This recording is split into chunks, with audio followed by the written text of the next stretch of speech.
I'm Allison Jonjak, the Cranberry Outreach Specialist with the University of Wisconsin-Madison Division of Extension. These videos are the on-demand recordings of UW Extension and the Wisconsin State Cranberry Growers Association's virtual brown bag lunch series. These monthly sessions offer growers and researchers a way to share timely and relevant information. We hope you'll enjoy and continue to engage with us. Hi, I'm Tom Lochner, the Executive Director of the Wisconsin State Cranberry Growers Association. We're excited to be a partner with Extension to bring you research-backed resources, tools, and tips to keep Wisconsin marshes productive and profitable. So welcome to our December virtual brown bag. I still have harvest photos up on the intro slide, but as we all know, it's, for those of us in Wisconsin, a wonderful snowy day. We are going to hear from Silvio Gumiere on a lot of irrigation management, which is great overlap. Everyone at the Research Roundtable wanted to hear about irrigation management, and I was like, that's great. We're already scheduled for some. Feel free to ask questions throughout the session, either by unmuting yourself and asking, or by typing into the meeting chat.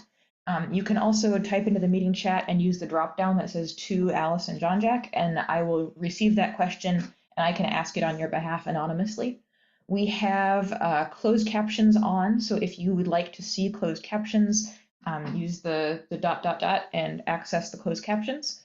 And after that quick introduction, of course, it jumped out of presentation mode for me. I will hand it off to Tom to give us a welcome, and then we'll go into our program.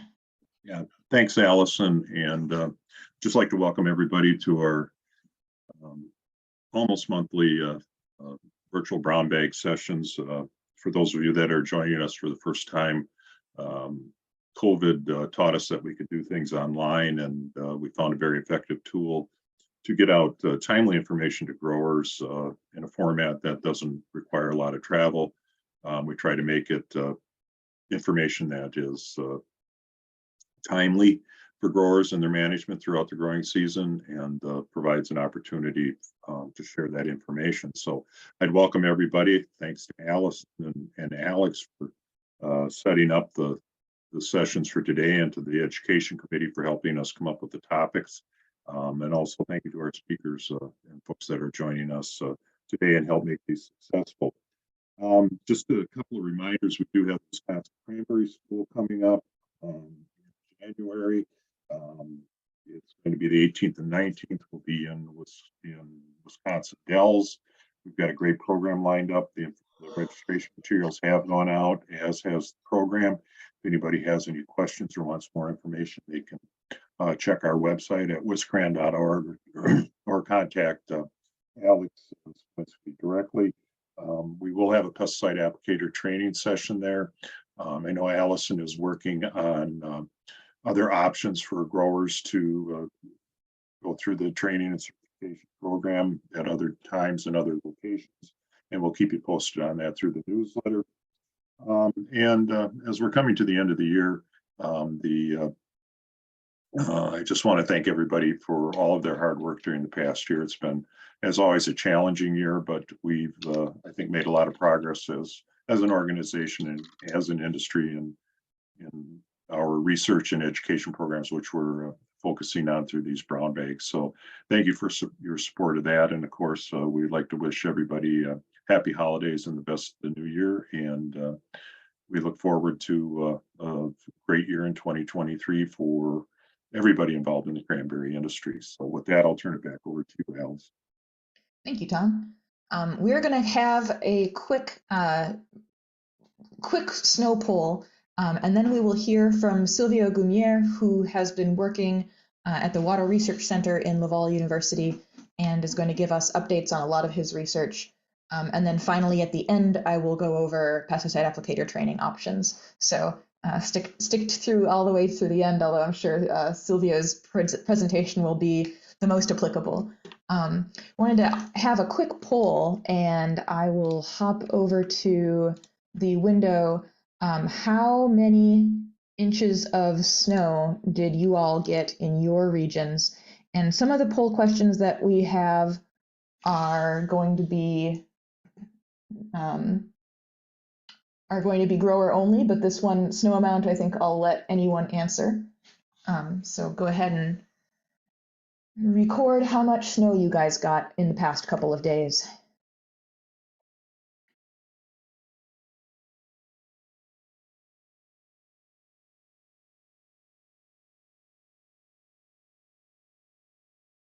It's pretty exciting. All right, and I'm gonna go ahead and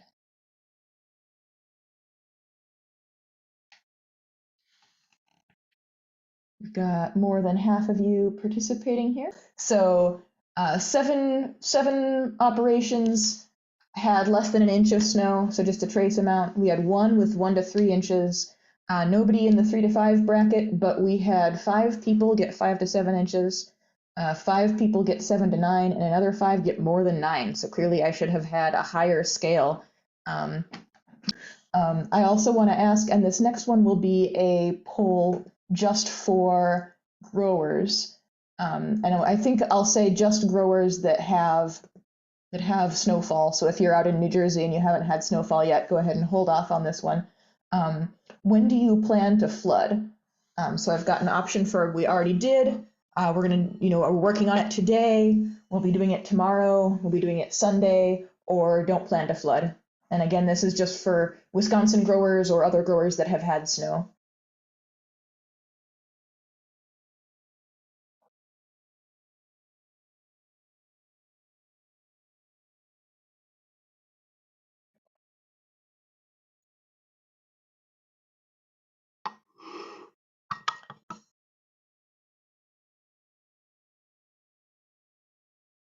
We've got a fairly popular result here, so I'll go ahead and share these results, and I'll say them out loud too in case other people are having what I'm having. But the I already did camp has 1 operation. 1 operation is working on it today.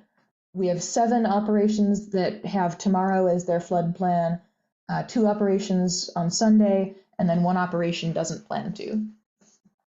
So there are our. Did you? Yeah. Okay, there we go.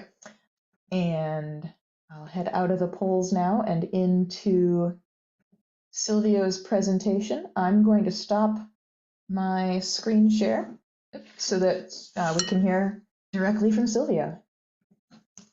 And thank you so much for joining us. We've been working on having you present for almost, I think this is the 2nd year. I've been like, would you want to join us in our nationwide roundup? And we finally got it to happen. So we're looking forward to it.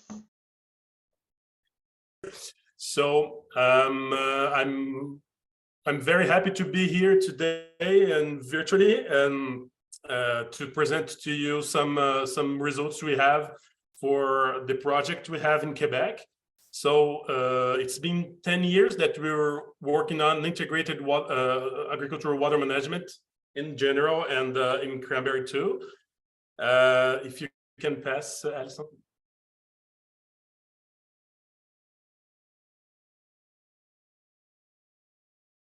Okay, just a little presentation for those that don't know me. So my name is Silvio Gumiere.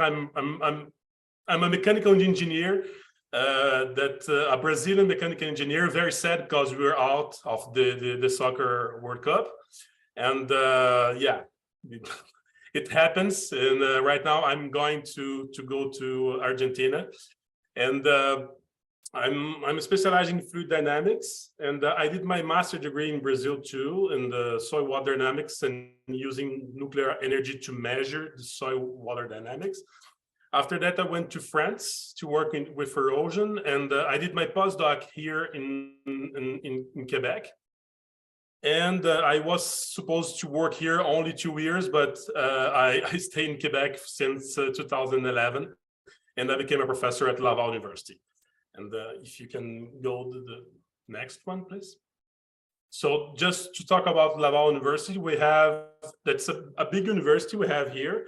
We are 40,000 students. We have a lot of programs, and that's the biggest university, French university here in North America. And we have a lot of programs for undergrad and graduate students in all fields that we can have in a university. So thank you.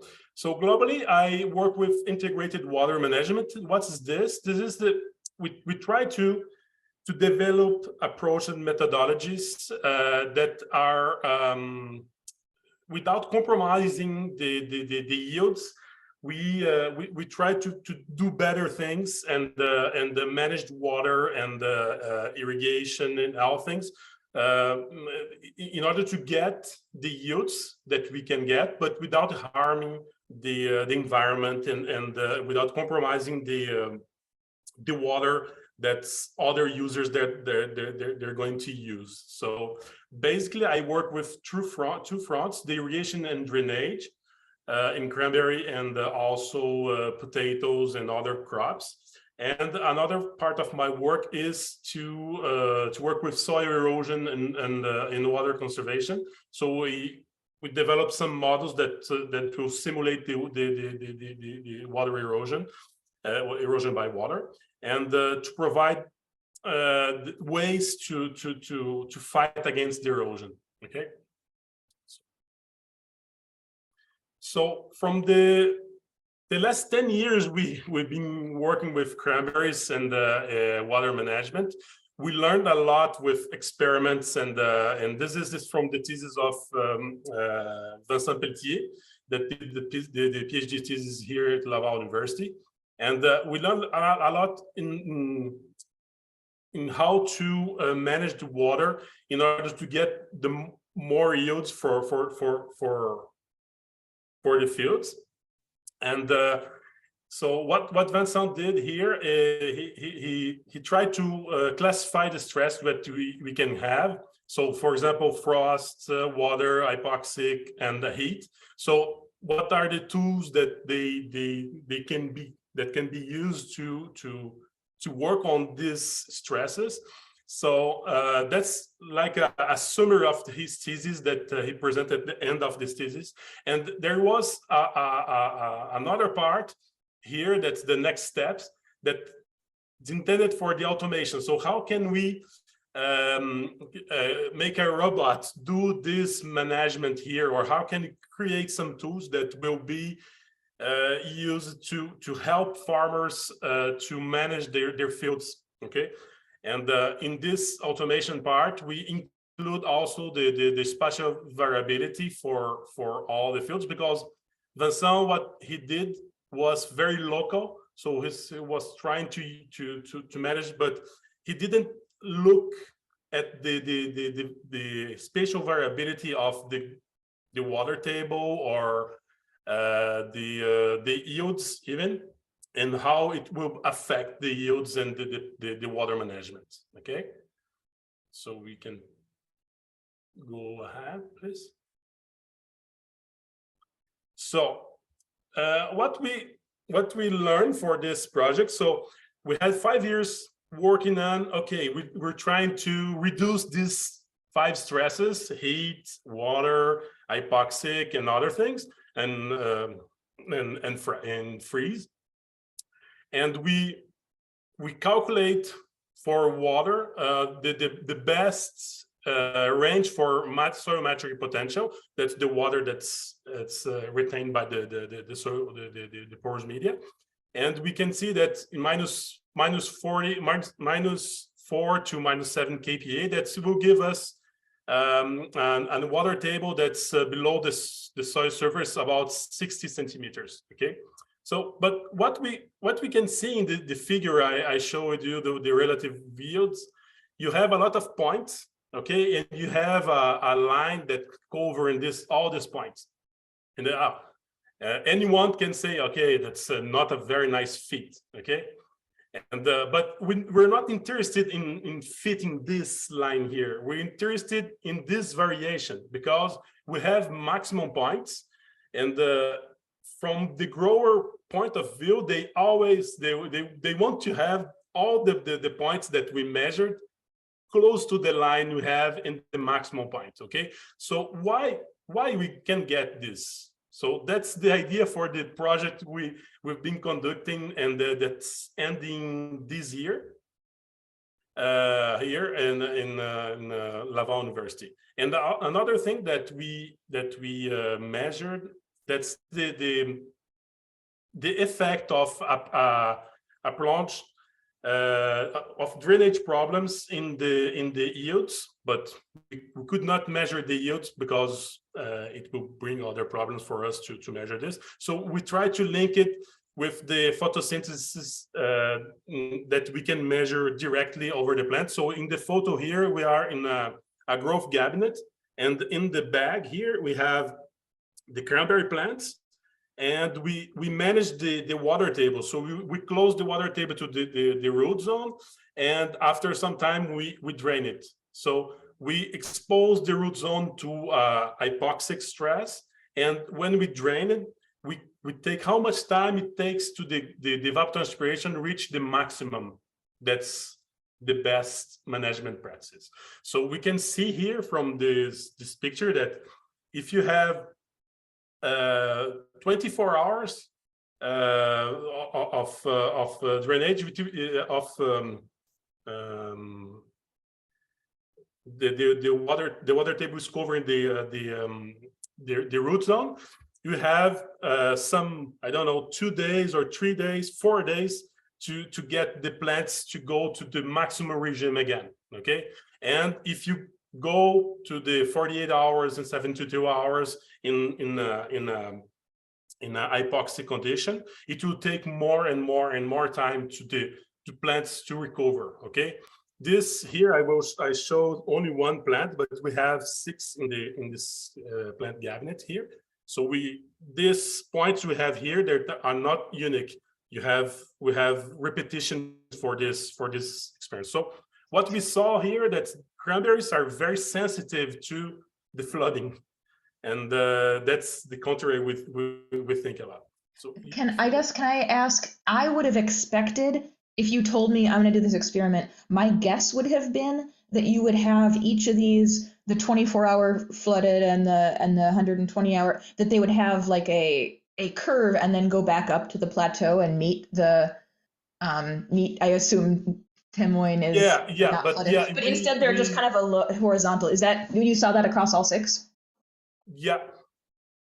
Interesting. But because we draw here the average, but we have some behavior that because we only draw the average only to have this idea. Okay. But yeah, you can have some curve, an exponential, try to find the reach that's the maximum after. Okay. And but the important thing is that we take some time to get the plants. If you flood, if you have an event of rain that will cover the root zone, it will take some time. It depends on the time that the hypoxic stresses stay in the plant. This is really interesting. I've not seen anything like this before. This is cool work. Silvio, can I ask a question? Yeah, this is Casey Kennedy with USDA. What time of the year or what growth stage were those experiments conducted? This is in. I think that it was in summer. Summer. Yeah, we took the plants over the field in the same year, and we, with this box here, it was we cut it and we tried to reconstruct the monolith of soil. It was very difficult, but with this box are about 1 meter or 70 centimeters of sand. So, and also we took very mature.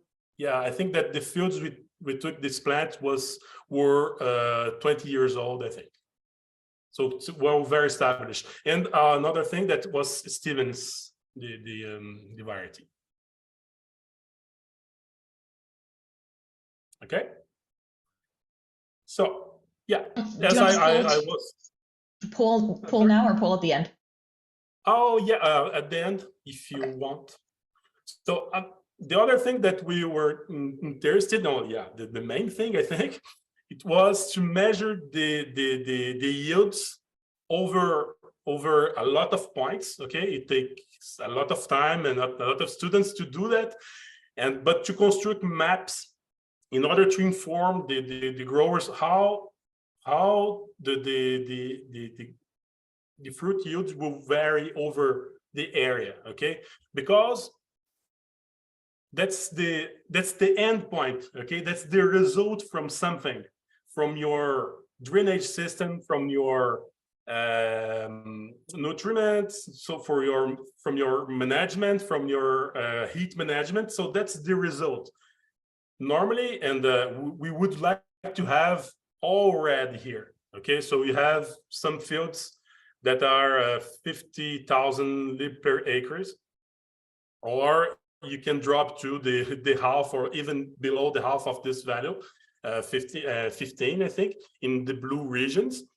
And to construct these maps here, we have almost 400 points in each field.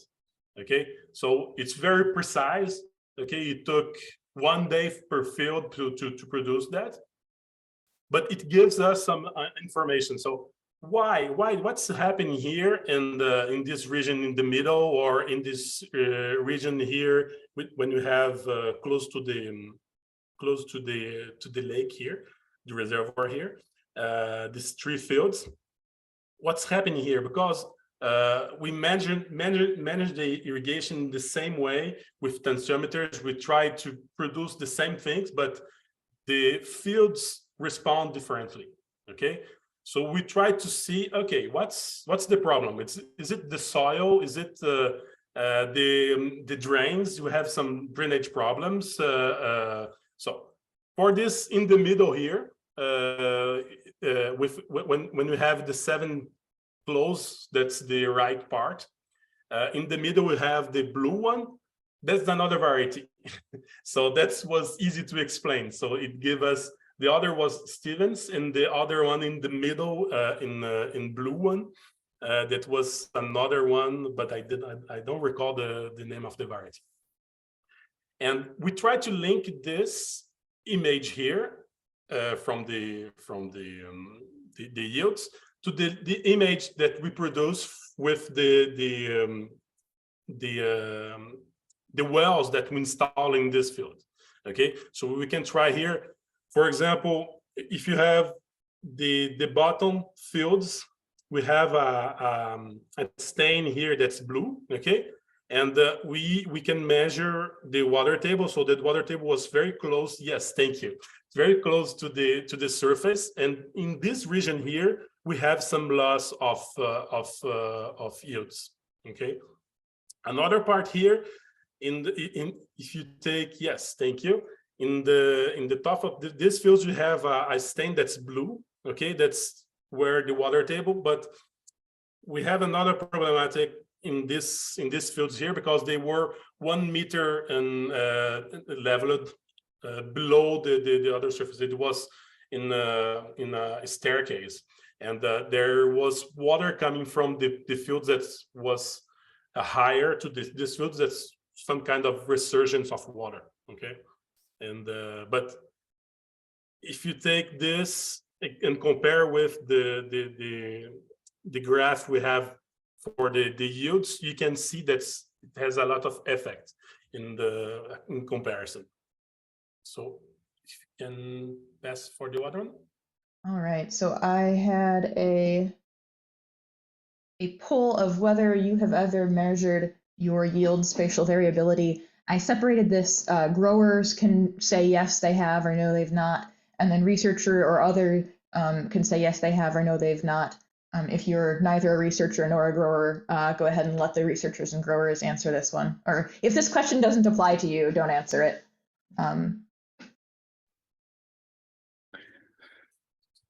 I'm also happy if you have done spatial yield variability measurement, you can type in the chat what method you've used. Might be interesting to know. Yeah, because the method we used was we took RTK GPS and like a one foot square square Mhm. of wood, for example, and we try to close our eyes and throw it and take all the fruits inside and weight it.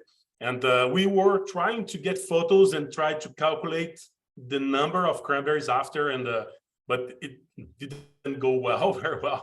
But it was difficult for a very old field. It's very difficult, but a very young field, we can do that. Yeah, that's it. It is measuring yield variability in cranberries is one of the things that makes research more difficult in our world than it is in just about any other crop. Our results are one grower has measured their spatial variability of yield, 9 have not. And then in terms of researchers, we've had 5 that have and 4 that have not. So those are our results. If you are one of the people who have measured variability, go ahead and type in the chat what your method was, and I will hand the slideshow back to Silvio here. Thank you. Because what I was interested is I'm working on a platform that for water management that's already running, and we can predict. I will show you after in the presentation. We can predict the water table and how much irrigation we need and how and when we're going to irrigate, when we're going to open the valves to take into account the rain that will coming to tomorrow or after tomorrow. But I was thinking in develop something using a smartphone, and you can, because we did a lot of studies in how many points we need to have a good map for the spatial variability in cranberries.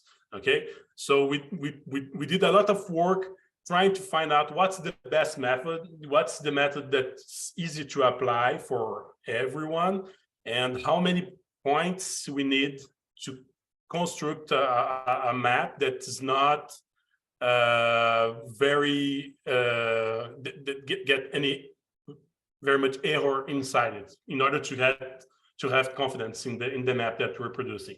Okay, because as you know better than me, the growers I'm speaking, if you know this variation, you can see, okay, I'm going to this part of the field and I can see, okay, that's moss here. Maybe I have some drainage problems.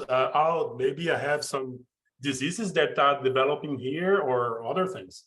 And that will help a lot. So if you, I don't know, if you walk down your farm and you have an app in your phone and you can take, I don't know, take this square. I don't know, I didn't think about it yet, but you take this square of wood and you throw, I don't know, 50 points. Okay, that's from the studies we have, at least 50 points are needed to have a good map that we can rely on.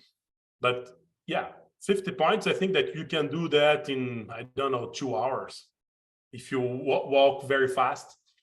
And if you put that in your phone and directly you can have the map.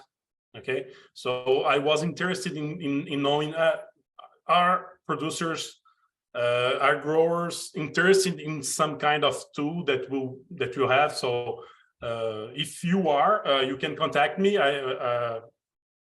That will be free, because we already have this. So if you want to try it out, and I can manage to send you the link so you can use your smartphone to do that. Okay, so if you want to pass the other one. So other problems that we have linked to the areas we have loss of yields. So that's the drainage problems that are the staggering amount. That's the most sensitive part for cranberries. So we performed some experiments applying irrigation. So we took, I think that we have 60, right now we have 60 fields that we did this kind of experiment. What we did is we plant tensiometers in the field and we apply 6 hours of irrigation, so the water table will rise.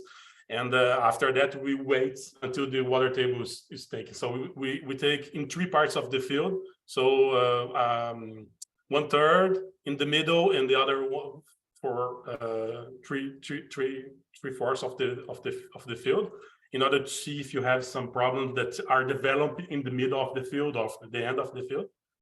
So here in Quebec, the threshold for drainage is 40 centimeters in 24 to 48 hours. But when we look to the graph that I show in the beginning of the presentation, if you have 24 hours, you already have some loss in the evapotranspiration and photosynthesis, and potentially you have loss of yield. Okay, because it's very linked. It's linked between these 2 kinds of things. So if you can go ahead, Allison. Thank you. So in 60 fields, we measured 75% of the fields that we measured and did this. There was problems in drainage. So in some parts, all the field, and other parts were only part of the field that we have some problems. Okay. I think that we have another one. I'm going to open that last poll. And so if you're a grower and you have drainage problems, it is a grower yes. If you're a grower and you don't have drainage problems, grower no. And then you can either abstain from voting or check the not a grower but still wanted to vote button.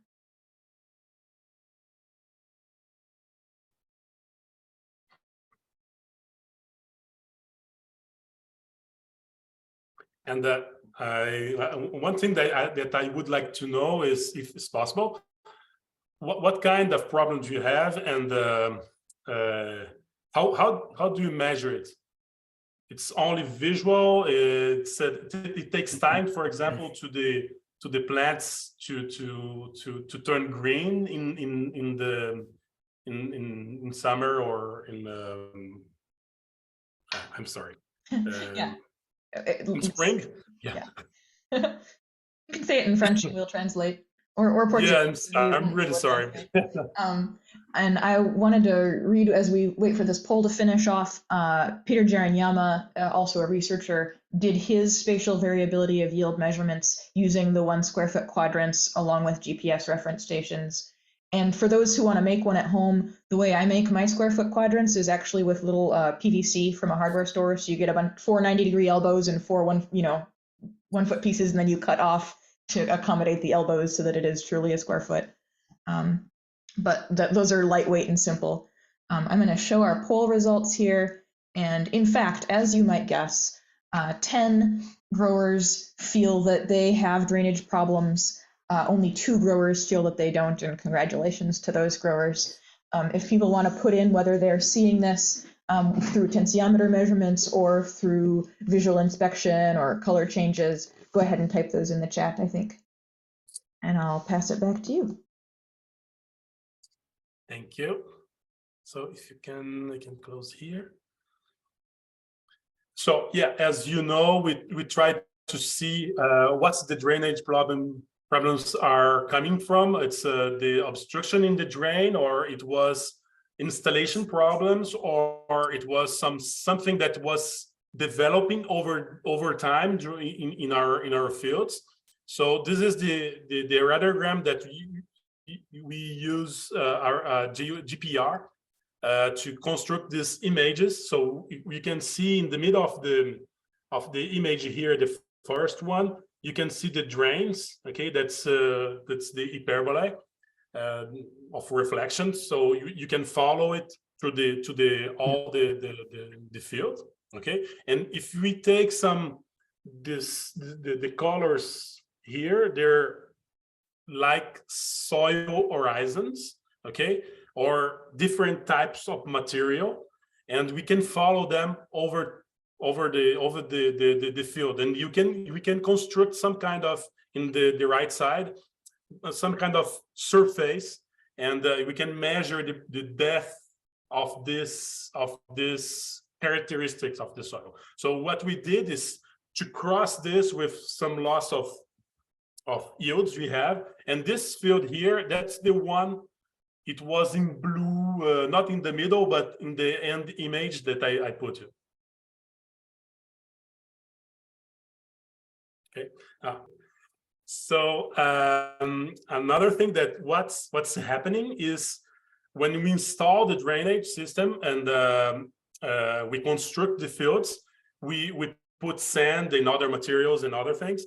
And after 2 or 3 years, we apply sand, okay, one inch of sand, the sanding. And what we saw is that in some experiments we did, the hydraulic conductivity, that's the most important parameter for a drainage system. That's based on, if you take the Ugaut equation, that's the only parameter from soil that's inside. It was a question I posed yesterday in my exam, in my course. So some of you didn't get it. And that's the first parameter. So what we can see here in K, that's the hydraulic conductivity. So at the beginning of the experiment, we have 40 centimeter per hour. Okay, that's very, very fast. So drainage works very, very good. And after 37 days here, but in laboratory where we tried these experiments, it's almost 5 years of in-field time, okay, because we put a lot of variations in the water table in the experiment. And it drops to almost, I don't know, 5 or 4 centimeters per hour, okay? That's very slow. So in terms of drainage, we can have, for example, drainage spacing in 20 meters for the beginning, and it will drop for 37 days. What we need is 6 meters between drains, okay? So what's this kind of thing that's stoning us?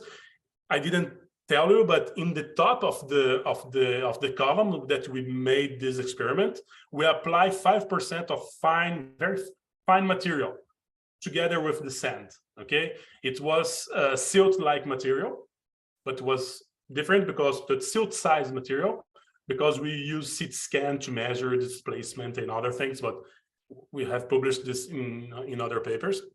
But what's causing this reduction in KSAT here is the displacement of this fine particles. So the idea is, if you can have a granulometry for the sand you're applying at the top of your field, it will be very nice to know how much of fine material you have, okay? Because only 5%, so 5% is not enough to change textures, okay? So it will be sand yet, but the transport of this particle. And what we saw is that you need to have a grain distribution that's normal. So if you have this granulometry measurement, it needs to be a normal distribution. Why? Because the particles will rearrange together, okay, in a normal way, and we don't have clogging because we have all probabilities to have the particles in this size, okay? So you have a very wide range of pores and a wide range of soil particles diameter, okay? So if you can get hold of this, it's a very important thing because we apply sand. I know that growers, they're constrained to use the sand that they have in close to the farms, but it wouldn't harm to do only one curve with sieves or if a laser granulometer or other things that can be used to produce this kind of graph. Okay, so if you can pass, thank you. So in this project here, we also measure the water table in order to compare with the yields. So this is a farm that we measured 80 points, okay, over 5 years, because one thing that were interesting to see is, okay, Vincent, he told us, okay, if you stay below 60 centimeters from the soil surface, the capillarity will rise. So the water will rise from the water table and going to feed your plants. Okay, so it's nice. But after one rain, this water table will rise, or if you have high evapotranspiration or some other problems in the farm, the water will go down. And how this variation of the water table can affect the yields. And another question is when it's more important to keep an eye on it. Okay, it's the budding, it's the blooming, it's the fructification. I don't know. We're trying to get the results from this, but we have some problems. We already did only for example for another project that I have in potatoes. So we can determine where and when the grower need to, okay, this the formation of the tubercle of the tuberization in the potato production, that's the most important for them. Okay, so if they have, for example, 60 hours, because potato is more resistant than cranberries, of stress, they will have loss of fields in this area, and the main focus is in the tuberization process. So we're trying to determine this for the cranberries, but we know that what's difficult for us is that that's a 16 months for cranberries for the period, and that's difficult for us because we have the winter inside this, and that's the way we're trying to get a hold of. Okay, how can I extract this bunch of? And so we played some measurements in the water table for the winter to see what's going on in the soil water in these regions. So we didn't get results yet. So if you can put, but we can make maps like this one for the water table. So in 50% of the wells that we installed measurements that were automatic. So we have measurements every 15 minutes, but the others we measured manually twice a week. So to have a measurement and to produce this kind of map. And these maps here, the growers that were working with us, they like very much because, okay, with this one here, we can see most of the time the upper part of the farm, okay, the southern part of the farm here is always blue. So maybe I have some drainage problems.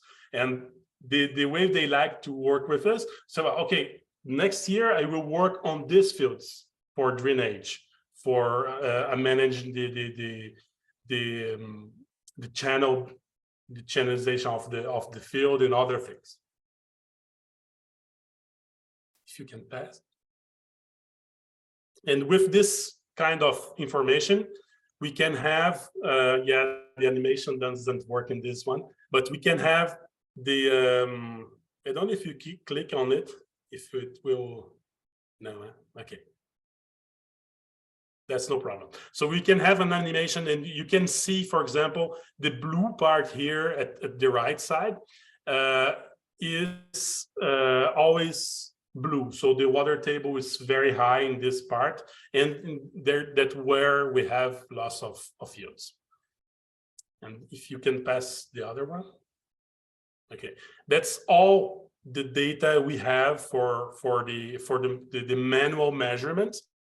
And that's very difficult to work with this kind of data. So only you can pass. We try to use this data compared with the water table in the right and the yields in the left.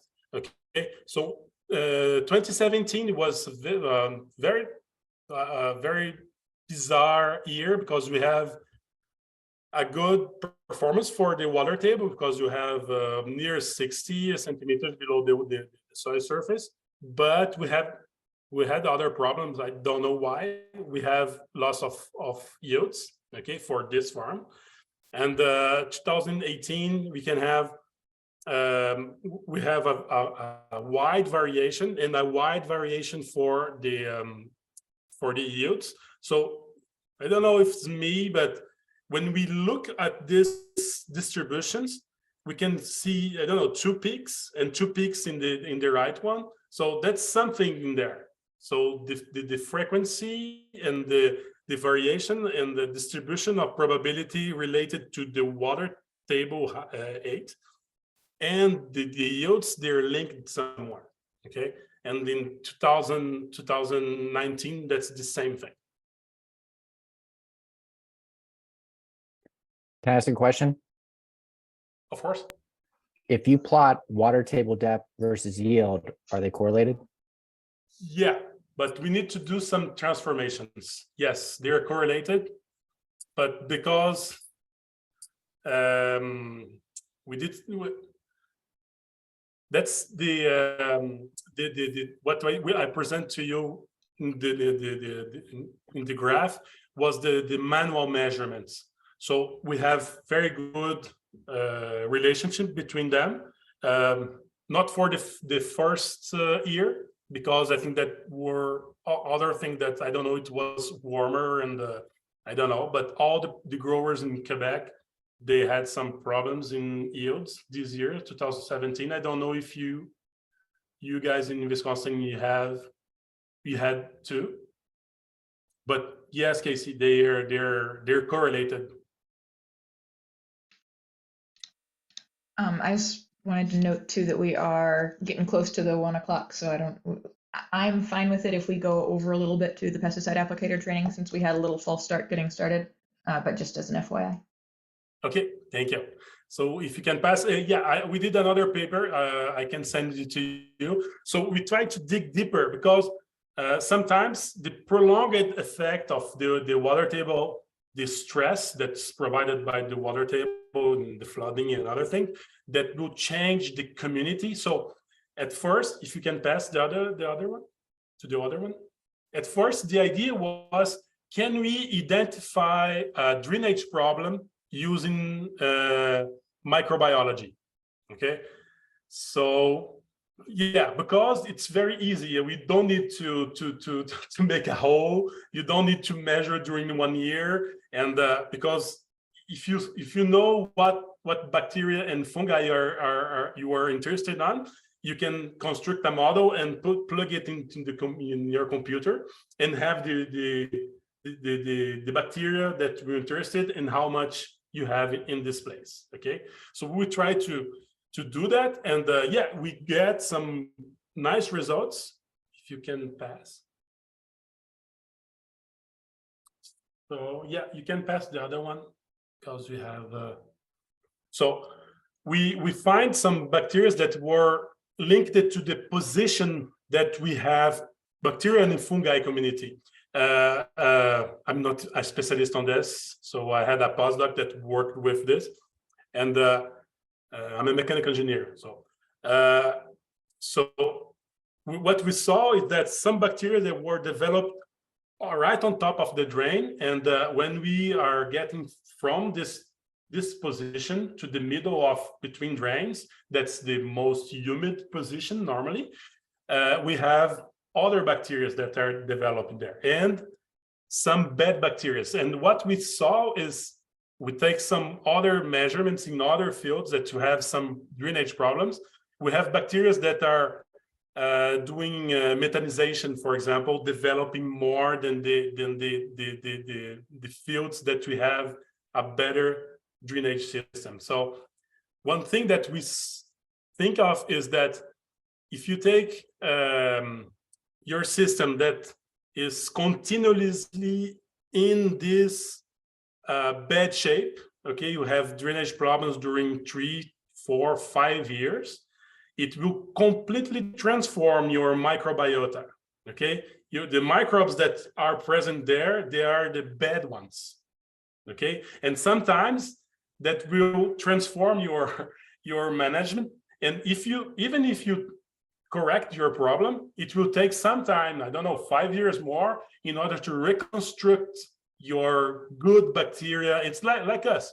It's if you eat a lot during Christmas and take a lot of wine and you will destroy our microbiota. And in the beginning of the year, everyone goes to the gym and try to do better and drink a lot of water. That's why, in order to take and get healthy. And that's the idea of this project that we have here. So we find some interesting things. Yeah, that's I saw a question from Peter here. Yeah, we tried to link before, because we measured also with the bacteria. We also measured some chemical and physical parameters of the soil, and we tried to link it, but we didn't go far in this region, because yeah, microbiology is my limit. As a mechanical engineer, I work with water, so yeah, but we have some other students they're trying to reach this information. So only to finish, I think, I don't know if I have time, Allison. Sorry, I was muted there. Yeah, go for it. Okay, so we developed a model in order to predict the water table and when we need to irrigate in the field. That's a combination between a deterministic model that's based on the Richard equations and artificial intelligence. This is the method that you use that was random forest, but we can use other ones to work with. And if you can put the other one. One thing that we did is, for the machine learning model or artificial intelligence model, we need a lot of data to train the model, and after that we can test it. But here in the big graph you have, that's the error that we get from the model predictions. So what we can see here is in 60 hours, our error is about 6 centimeters. That's 0.6 kPa if you're managing with a tensiometer. Okay, and it's very good for a model. And if you can pass to the other one, we also did the same thing with a deterministic model, and that's why, okay, sometimes the deterministic model gives better results even after 60 hours, because the model was calibrated with the soil we have in this field we try. And that's why we perform this junction of models. So we are using Kalman filter. That's for data assimilation. So the deterministic model will run, okay, and we'll run a lot of times to reconstruct the time series that will be, okay, tomorrow it will rain, or tomorrow will be sunny, and we feed with the weather forecast, and we will predict the tension at the root zone. Okay, so if you can pass for the other one. Okay, that's the paper we produced for this paper, so you can. Us researchers were very proud of the paper we produced, so that's why we put it together, okay, in the presentation. But I can send it to you, Allison, and if people are interested, they can get their. That would be awesome. I'm also happy to sometimes highlight a paper in the Cranberry crop management journals too, so I'm always glad to get a paper. That's great. So this is the platform that I was talking about. So here we have the measurement. So normally I can send it to you the presentation too if you want. You can click in the blue points you have over the farm, and the graph or water table will change. Okay, and normally if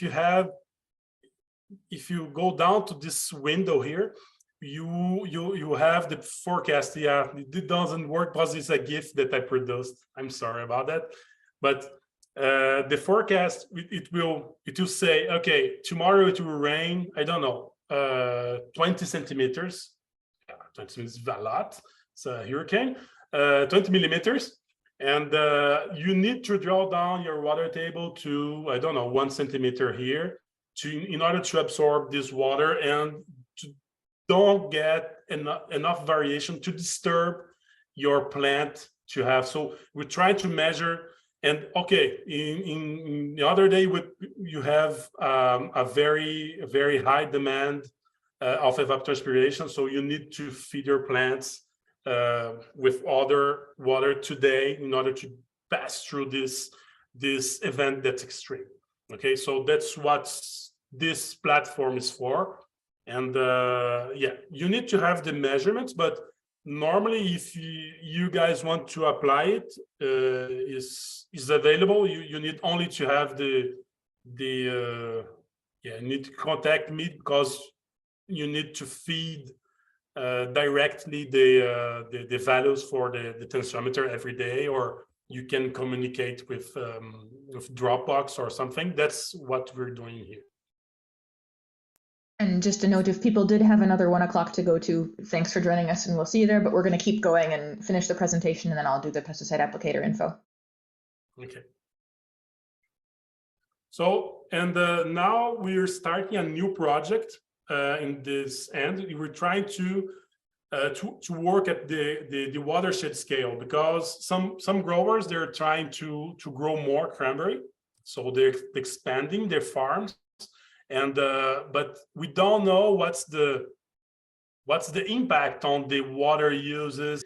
And the Ministry of Environment here in Quebec, they want to give attention in that, and they're one of the partners of this project. So we're going to start in January this new project, and the idea is, okay, what's the real impact of a cranberry farm over the hydrological cycle in this area? So we took the Bécancour area here in Quebec, because we have a lot of farms, and we already know how they work.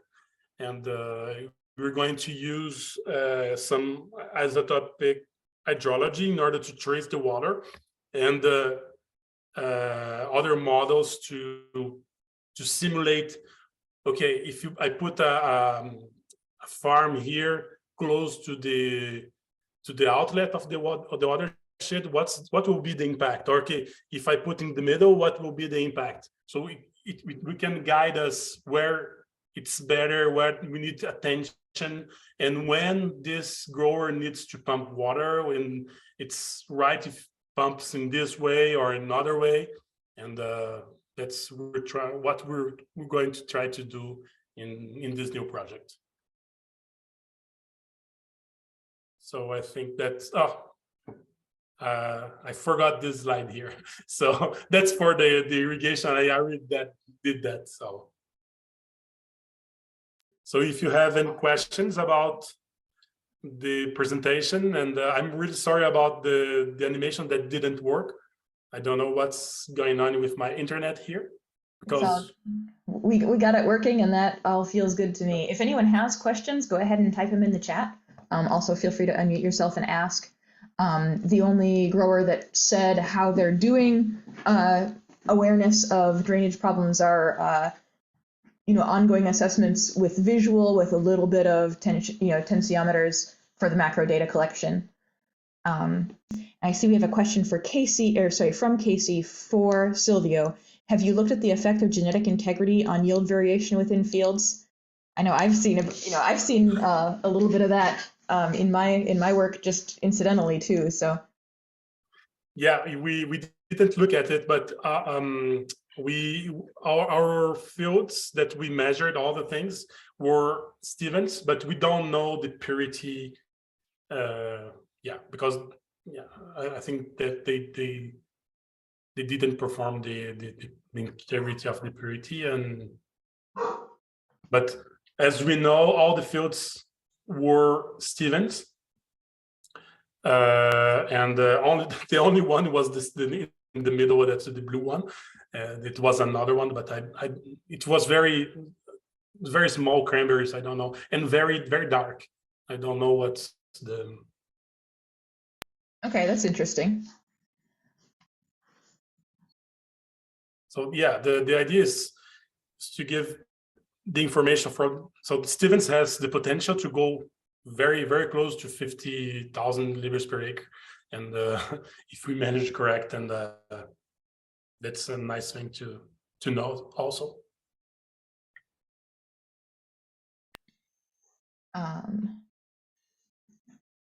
Any other questions, whether on water management, irrigation, drainage questions, or pesticide applicator? And we've got a couple of thank yous coming in. Thank you all for being patient and rolling with us till 10 after 1. I appreciate it, and I know the information is worth it. So at this point, I will let everyone go and have a lovely Christmas and enjoy our snow, and good luck flooding for those who are flooding in the coming days. Thanks, So Allison. last holidays for you. Thank you. Thank you. Bye-bye. Thanks, everyone.